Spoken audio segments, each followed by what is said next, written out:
시간 한번 같이 축복하셨으면 좋겠습니다. 옆에 사람 또 앞에 사람 하늘 복 많이 받으십시오. 한번 축복하시기 바랍니다. 하늘의 복이 넘치기를 주의 이름으로 축원합니다. 우리 한 번 더 인사하셔야죠. 우리 옆에 앉아 계셔서 감사합니다.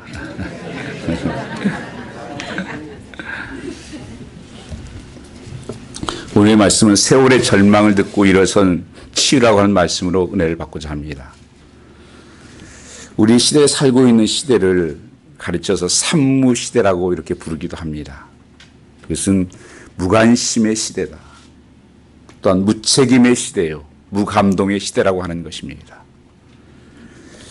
자기 자신의 일 빼놓고는 관심 가질 일도 없고 책임질 일도 없고 감동받을 일도 없다는 것입니다. 극단적인 이 시대가 이기주의의 시대로 흘러가고 있다고 하는 것입니다. 이것을 갖다가 미 제너레이션 이렇게 부릅니다. 자기밖에 모르는 시대다. 자기 중심적인 사고, 내 기분, 내 뜻, 내 마음. 이게 중심된 삶이라는 것입니다. 미국에서 자녀들을 키우다 보면 아이들이 사춘기쯤 됐을 때 부모들과 함께 대화를 시도하여 말 걸기를 하면 자녀들부터 여지없이 돌아오는 한 단어가 있습니다. 그것은 I don't care. 난 몰라. 아이들이 거의 그 얘기를 합니다. I do not care. I don't care. 난 모른다고요. 이 파괴와 해체로 상징되는 오늘의 포스트 모더니즘의 이 전형적인 반응이라고 볼 수가 있습니다. 오늘 본문은 요한복음서에 기록된 대표적인 기적 중에 하나가 7가지 기적이 나오는데 세 번째 기적에 해당이 됩니다. 그런데 흥미로운 것은 요한복음은 이것을 기적이라고 표기지 않고 이 표적이라고 이렇게 항상 이 말씀을 쓰고 있습니다. 그래서 영어로는 사인이라는 뜻입니다.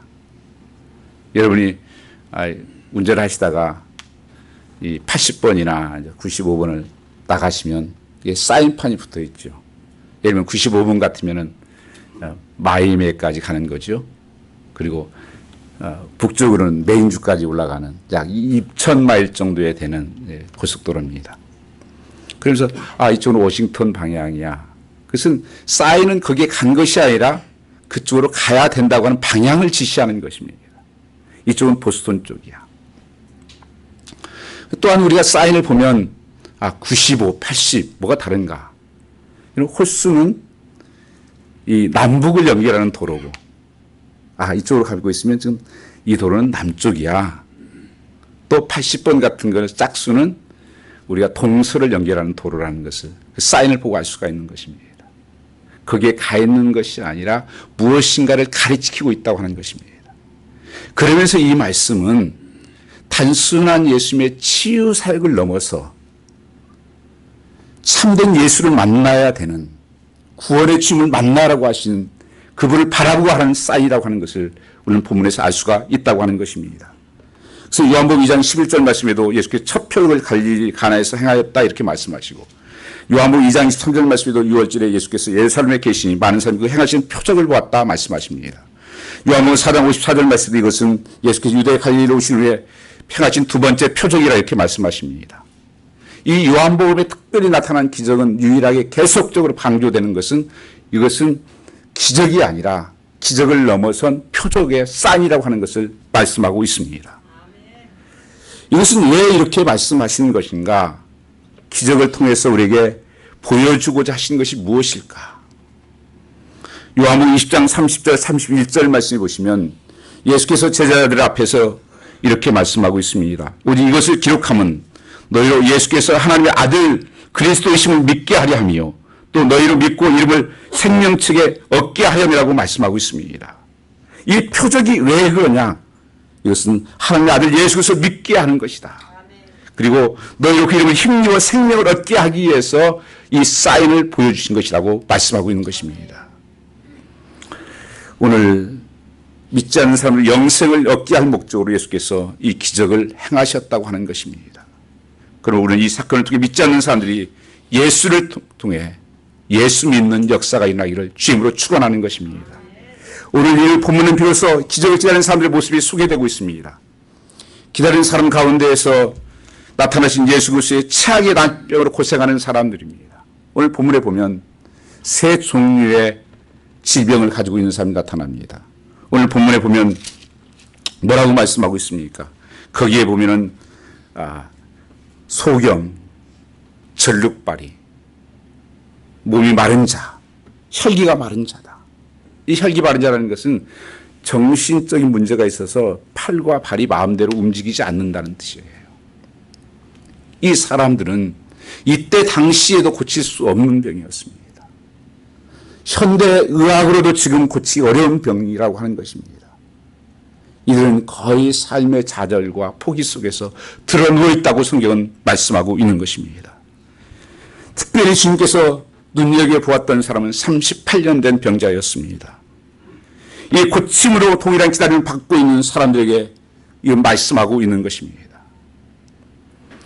주님께서는 이 38년, 이것은 그냥 단순한 의미가 아닙니다. 이스라엘에게는 절망의 그 다음에 불순종의 표현이에요.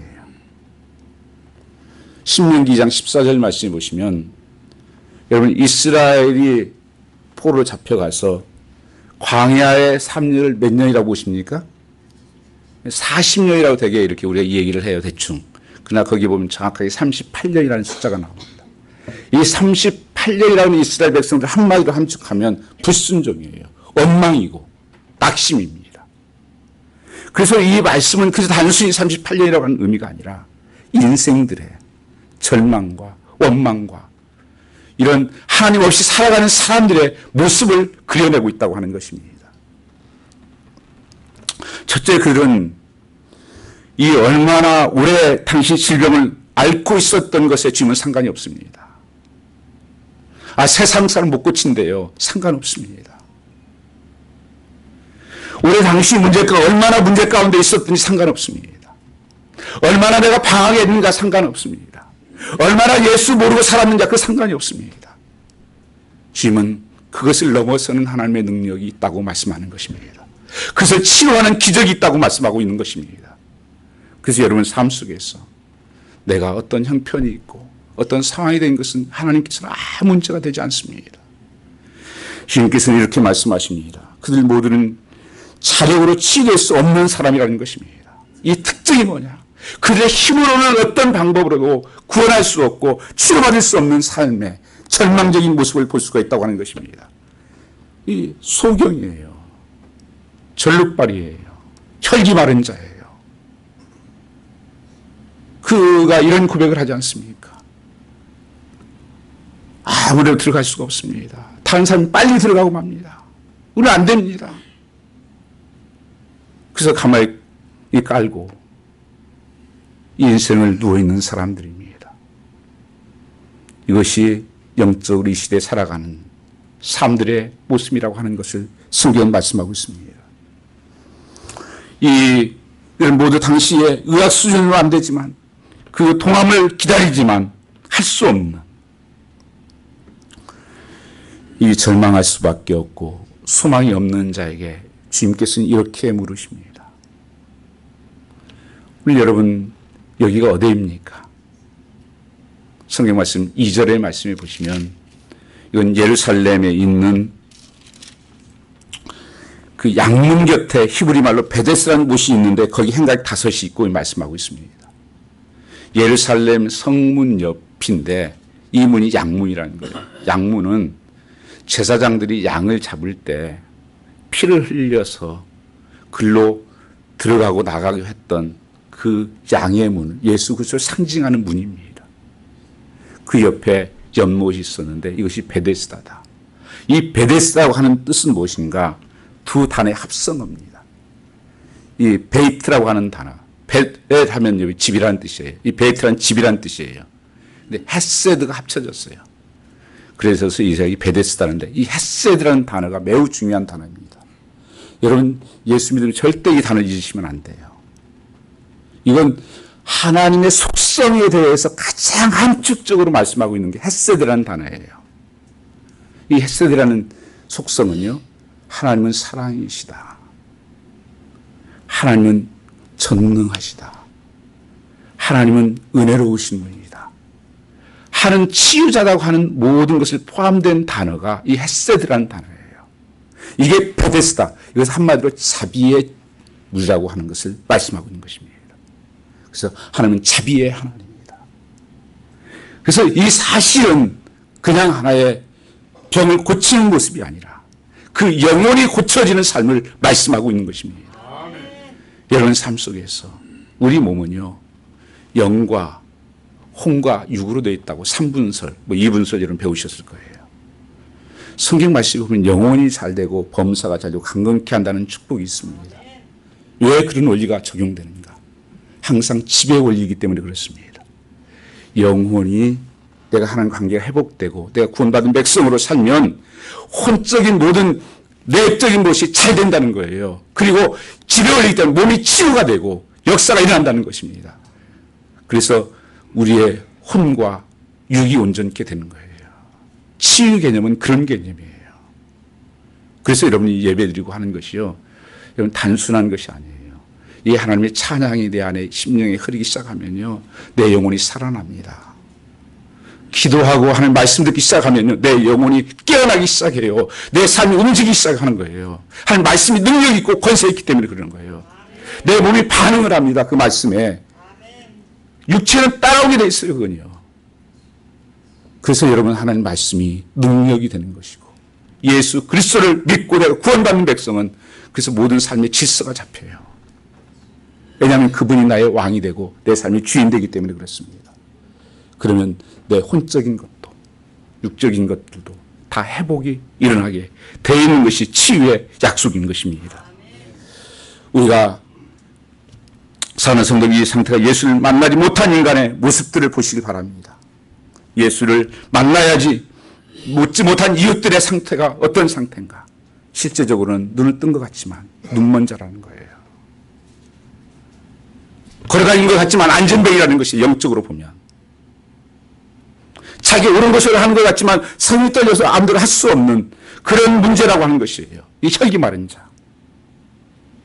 이 세상에 소망 없이 절망 가운데 살아가는 사람들의 이 본질적인 모습을 말씀하고 있는 것입니다. 그래서 영적으로 그들은 소경이요, 기머거리요, 안전뱅이라는 것입니다. 혈기 마른 자들이라는 것입니다. 스스로 자력으로는 내가 하는 나를 볼 수도 없고 하는 음성을 들을 수도 없고 절망의 자리에서 일어나 나갈 수가 없는 자리라고 하는 것입니다. 여러분이 오늘 이 하나님의 성령의 말씀을 통해서 내가 그런 자인 것을 볼 수 있기를 축원합니다.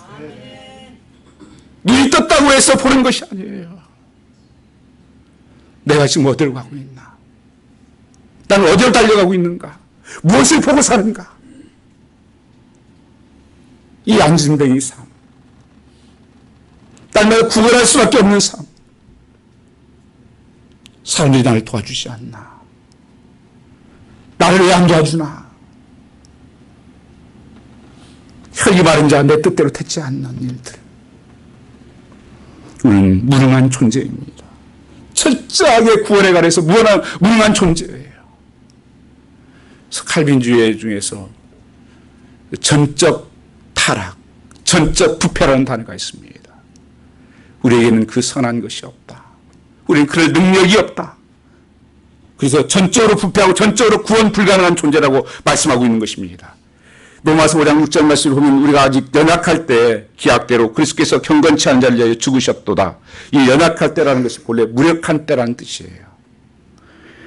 우리가 우리 자신을 구원할 만한 전적으로 무력한 자리에 있을 때, 그때 그리스도가 우리의 구원을 위해서 이 땅에 오셨고 죽으셨다고 하는 것이 기쁜 소식이요, 복음이라고 하는 것입니다. 그런데 이런 절망의 자리에 들어간 사람만이 이 복된 소식이 되는 거예요.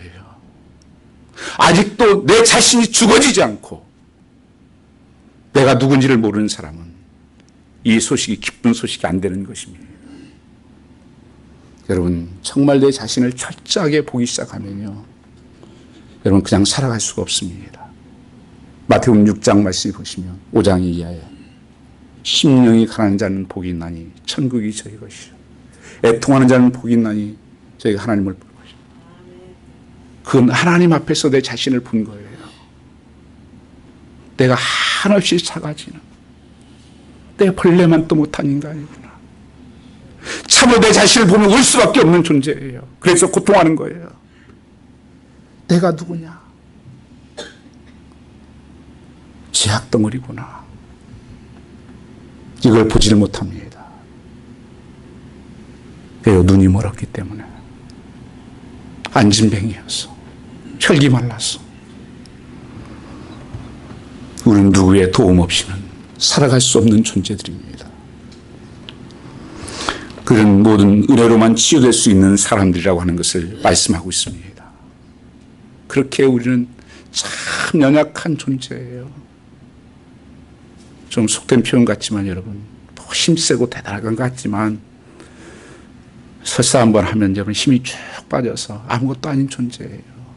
성경에 양 같은 존재라고 말씀하지 않습니까? 양은 아무 무기가 없어요.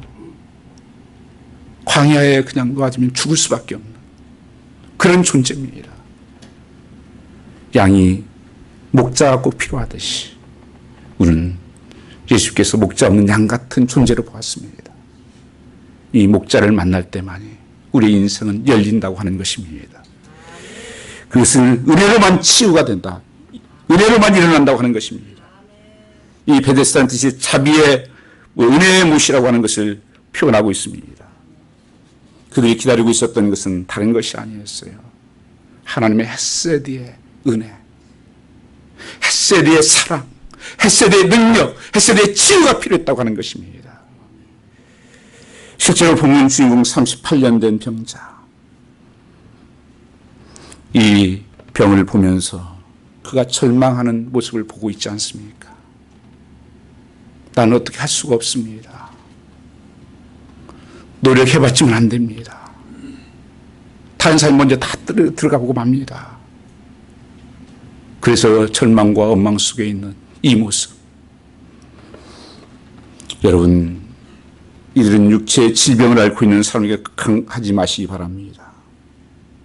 무서운 것은 영적으로 보지 못하고 영적으로 걷지 못하고 영적으로 움직이지 못하는 상처 입은 심령이라고 하는 것입니다. 교회는 다니지만 예수 만나지 못한, 거듭나지 못한 영혼들, 육적인 그리스도인들, 그저 의자나 따뜻하게 앉혀놓고 따뜻하게 해놓고 왔다 갔다 하는 이런 사람들에게 주님께서 타치를 기다리고 있다고 하는 것을 말씀하고 있는 것입니다. 그가 주님을 만나야 하는 것입니다. 예수님은 그를 특히 이 한 사람을 주목하시지 않습니까? 이 38년 된 병자, 예수께서 그 누우신 것을 보셨다 말씀하십니다. 주님께서 치유는 예수님 만나서 방황하고 예수님 몰라하는 자리에 있는 자들 바라보는 데서 시작됐습니다. 그가 있었던 베데스다 연못, 요한복음 5장 24절 말씀에 육체의 치유상으로 중요한 것은 영적 치유라는 것을 영생을 구원하는 것이라고 말씀했습니다. 5장 24절 말씀 보면 내 말을 듣고 믿는 자는 영생을 얻었고 심판에 이르지 아니하나니 사망의 생명으로 옮겼느니라. 성경적인 구원은 자기의 힘과 노력으로 되는 것이 아니다. 그것은 불가능한 것을 말씀하고 있습니다. 이것이 기독교의 독특한 구원론이에요. 에베소 2장 8절 말씀에 보면 하나님의 은혜로 된 것이다. 그래서 자랑할 만한 것이 할 수가 없다. 모든 종교는 한 가지 면에서 공통점을 가지고 있습니다. 내가 노력을 하는 거예요. 내가 해탈을 하고 내가 뭘 가서가 드려지고 그래서 공력으로. 그러나 성경은 그것이 거짓된 신앙이라고 말씀하고 있습니다. 그는 스스로 힘으로 이룰 수 없는 것입니다. 내 죄를 해결할 길이 없습니다. 하나님 나를 찾아오신 성실하신 것, 인카네이션을 했다는 것은 주님께서 하나님이 나를 찾아오셨다고 하는 것이 그 은혜의 시작이에요. 그리고 그분이 나를 위해 죽으셨다고 하는 것입니다. 제약되었을 때, 지옥 갈 수밖에 없을 때 그 아들을 십자가에 달리게 했습니다. 그리고 그분이 부활하셨고 다시 오실 것이다. 여러분, 이 병자의 소리를 들어보시기 바랍니다. 주님께서 이렇게 말씀하셨습니다. 내가 낫고자 하느냐. 오늘 여러분 이 음성 앞에 귀를 기울이시길 바랍니다. 여러분 주님께서 보셨을 때는 영적으로 육적으로 병든 영혼이라고 하는 것입니다. 내가 낫고자 하느냐. 여러분 물음 앞에 어떻게 대답해야 됩니까? 주님 내가 낫기를 원합니다. 이래야 정상 아닙니까? 이 사람은 어떻게 말합니까? 나를 못에 넣어줄 사람이 없어 내가 가는 동안에 다른 사람이 먼저 내려가나이다 철망하고 고백하고 있지 않습니까? 이 말씀이 무슨 얘기입니까? 다른 사람이 나를 안 도와준다는 거예요. 내가 내려가려면 다른 사람이 싹 내려가 버리고 자기는 기회를 안 준다는 거예요. 그런데 누가 여기를 도와줍니까? 눈먼 자가 도와줍니까?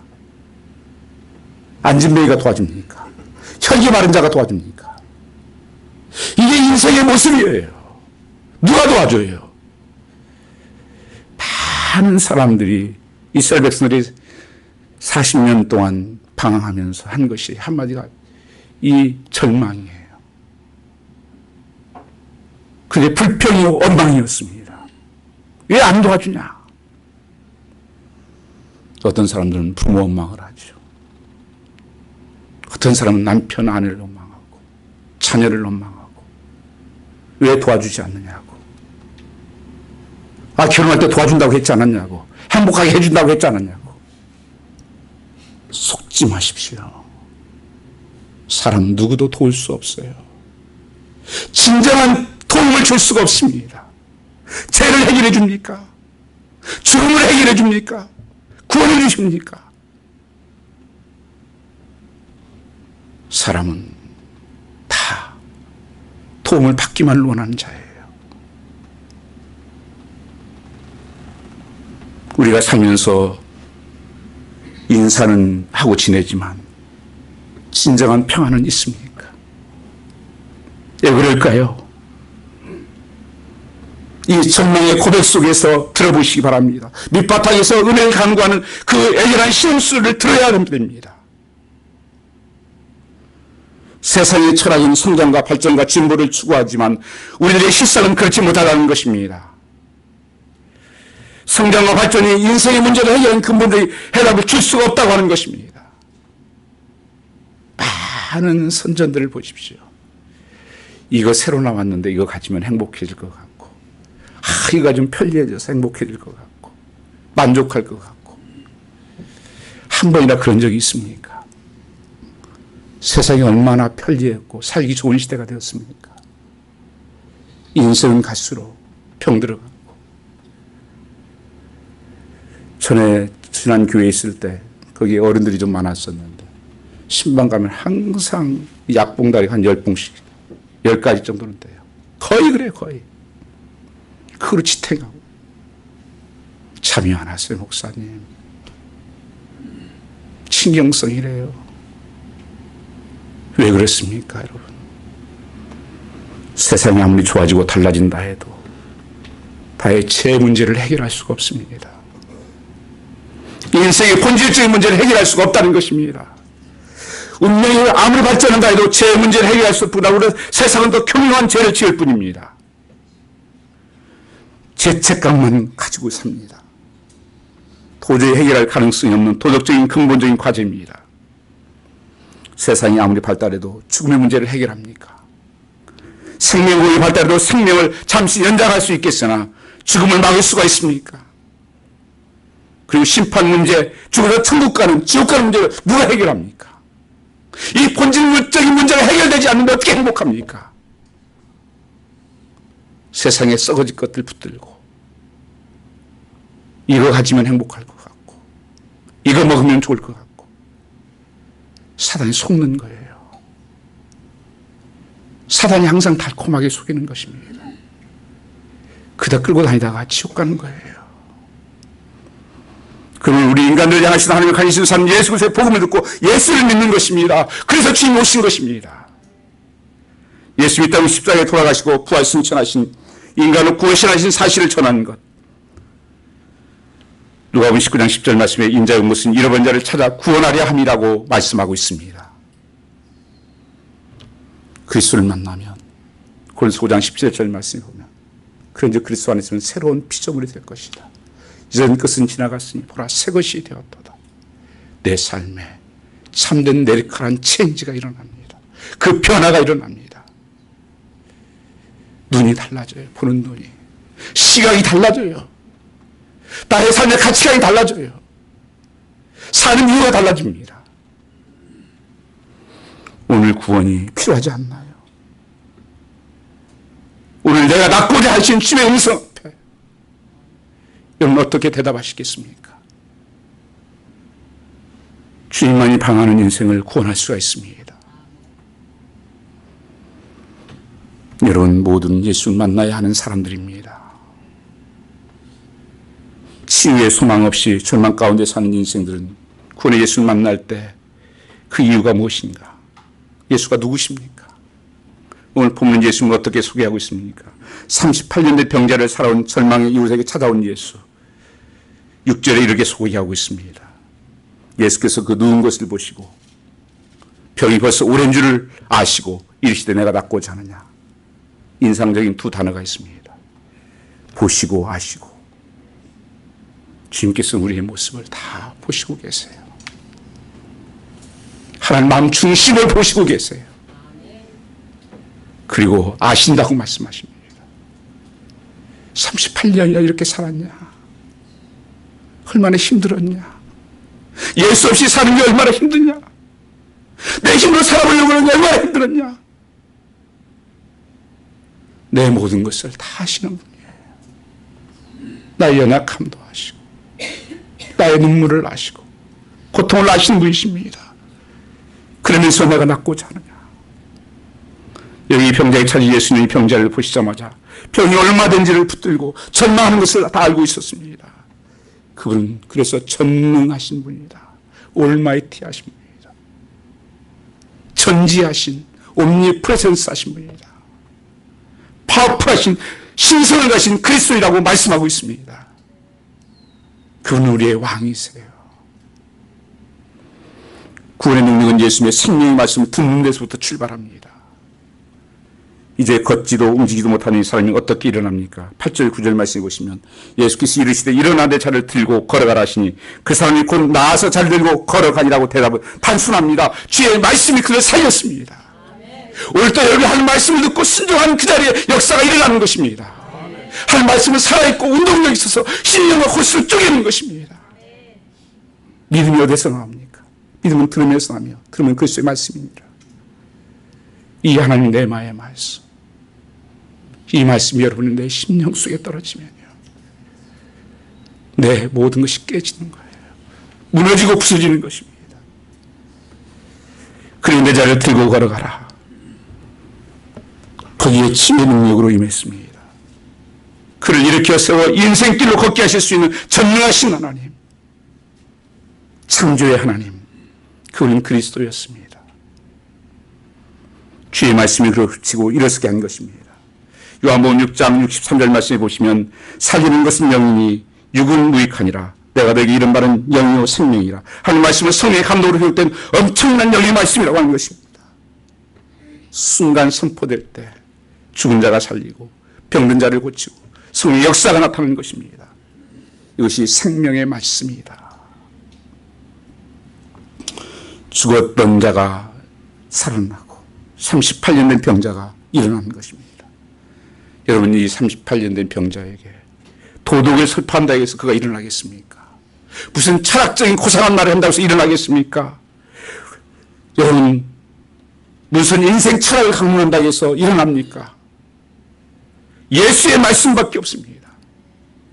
오늘도 하는 말씀은 살아있습니다. 그 말씀으로 천지를 창조하시고 죽은 자를 살리시고 38년 된 병자를 일으키시는 능력이 있습니다.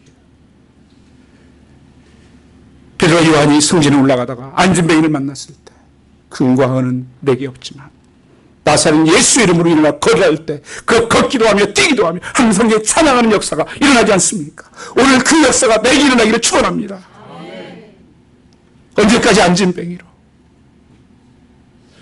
언제까지 구걸하는 인생으로, 언제까지 핑계대는 인생으로. 죽을 나를 살리신 주님, 천지를 말씀으로 지으신 주님께서는 나사로를 살리셨습니다. 들것에 살려 친구들의 운반된 중풍병자를 일으켜 세웠습니다. 동일하신 주님이 오늘 말씀하십니다. 내가 낫고자 하느냐? 일어나 걸으라. 말씀의 반응의 역사가 일어나기를 축원합니다. 하나님 말씀은 반응해야 돼요. 일어나 걸어갔어요. 무슨 증상이 있어 걸어가는 게 아니에요. 말씀에 따라 금을 내릴 때 역사가 일어나고, 말씀이 일어나서 걸어갈 때 하나님의 치유가 나타나는 것입니다. 오늘 내 삶 속에도 하나님 말씀이 떨어지면 그 말씀대로 순종해 보세요. 거기에 분명한 역사가 일어날 것입니다. 우리는 소위 진화를 주장한 찰스 다윈이 아마도 무신론자라고 쉽게 가정할 수 있습니다. 그는 본래 사자가 되기 위해 영국 성공의 실학교에서 실학을 공부한 사람입니다. 그는 자기 자신이 결코 나는 무신론자가 아니라고 했습니다. 그가 무신론, 진화론을 연구한 기반이 뭐냐면 환경의 남미 토인 부족이었습니다. 제가 작년에 에콰도르를 갔지 않습니까? 거기 옆에 섬에 연구한 다윈 연구소가 있습니다. 여기에 그때 당시에 선교사들을 다 죽이고 흑인 식인종들이 살고 있었어요. 그러니까 다윈이 봤을 때는 동물 수준이었어요. 이들은 오랫동안 진화가 필요해야 사람으로 구실할 수 있겠다고 생각을 했습니다. 거의 동물과 다를 바 없는 절망적인 삶을 살고 있었기 때문입니다. 지능도 짐승보다 나을 것이 없어 보였고, 그래서 오랜 세월 지나면 먼 미래가 진화가 일어나면 사람 구실할 것이다, 이렇게 생각하면서 진화론을 쓰기 시작한 거예요. 그런데 한참 후에 그가 오랜 시간이 지난 다음에 거기를 방문하게 됩니다. 그리고 깜짝 놀라요. 아니, 충격을 받습니다. 그 문명의 수준과 다를 것이 없는 변화된 삶을 살고 있었던 것입니다. 아니, 오랫동안 진화가 필요한 인간들이었는데 동물처럼 살던 인간들이 어떻게 저렇게 변했냐, 짧은 시간에. 이건 이해될 수가 없네. 무슨 일이 일어났냐? 선교사들이 복음을 전하기 시작한 거예요. 영혼이 깨어나기 시작하니까 그게 삶이 회복된 것입니다. 거기에 부흥이 일어난 것입니다. 그곳에서 당과의 말씀을 전했고, 그래서 다윗의 적자 생존 이론이나 자연 도태 이론을 설명하기 어려운 것이었습니다. 이 사건으로 다윗은 변화가 일어납니다. 큰 변화를 일으키는데 그가 마지막 병상에서 붙은 것은 성경책이고, 그가 마지막 병상에서 마지막 남긴 말은 거룩하신 하나님, 이대하신 하나님, 나의 구주이시여라고 그는 생명을 거뒀습니다. 하나님의 말씀은 들어가는 곳마다 민족에 들어가면 민족의 변화가 일어나고, 심령에 들어가면 심령의 변화가 일어나고, 예수 그리스도의 능력이 바꾸는 것입니다. 태초부터 계신 창조자, 그가 육신을 입고 구원자로 이 땅에 오셨다는 것입니다. 그분은 길이시고 진리고 생명이십니다. 인생 모두 예수를 만나야 됩니다. 그러지 않고 인생을 하나님께 나올 수 없는 존재들이 못 됩니다. 죄인 인생의 죄를 짓고 거룩하신 하나님께 나올 수 있도록 예수께서 우리의 죄를 짊어지시고 십자가에 죽으신 것입니다. 오늘 본문에 그려진 베다스의 연못, 그 자비의 연못으로 나가기 위해서는 사람들은 양문이라는 것을 통과해야 됩니다. 2절 말씀을 보시면 양문, 히브리 베데스다라는 곳은 이 제사장들이 속죄 제사에 사용할 양들을 통과하는 문이었다고 했습니다. 피 흘려 죽어갈 어린 양, 그 양의 죽음의 사실을 믿지 않고서는 아무도 은혜를 경험할 수가 없습니다. 예수 그리스도가 바로 세상 죄를 지고 가는 어린 양으로 오신 것입니다. 그 영혼들을 구원하시기 위해서 거기에 찾아오신 것입니다. 그렇다면 사랑하는 여러분, 오늘 주님께서는 우리에게 이렇게 말씀하십니다. 내가 낫고자 하느냐?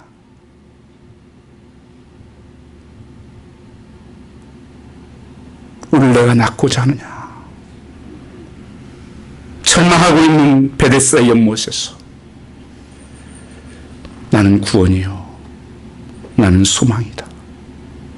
나는 믿는 자는 영원히 살 것이고 영원한 생명을 주고 풍성한 삶으로 너의 삶을 인도할 것을 말씀하고 있는 것입니다. 유명한 흑인 오페라 가수인 제시 돌만이 있습니다. 만델라가 남아프리카 공화국 대통령이 된 것을 축하하는 것을 영국의 엠블린 스테디움에서 열린 음악 공연에 출연한 적이 있습니다. 그 순서는 맨 마지막 순서였습니다. 그냥 10시간 정도 그런 그 찬양이 아니라 음악 축제가 있었었는데, 대부분의 출연자들은 인기 록스타들, 그다음 밴드 그룹, 녹가수들이었습니다. 한 사람도 그 무대에 올라와 공연할 때마다 7만 명의 군중들은 광란에 가까운 가성으로 소리 지르고 온종일 열광했습니다. 10시간 이상의 광란이 지났습니다. 그리고 마지막 어두워가는 밤 제시 돌만이 스포츠타이를 받으며 무대에 올랐습니다. 마지막 시간입니다. 그는 한동안 미동도 하지 않고 무대에 손을 모으고 서 있었습니다. 그는 기도하고 있었습니다. 그 영혼들을 바라보면서 잠시 후 그녀는 반주도 없이 아카펠로로 천천히 노래를 시작했습니다.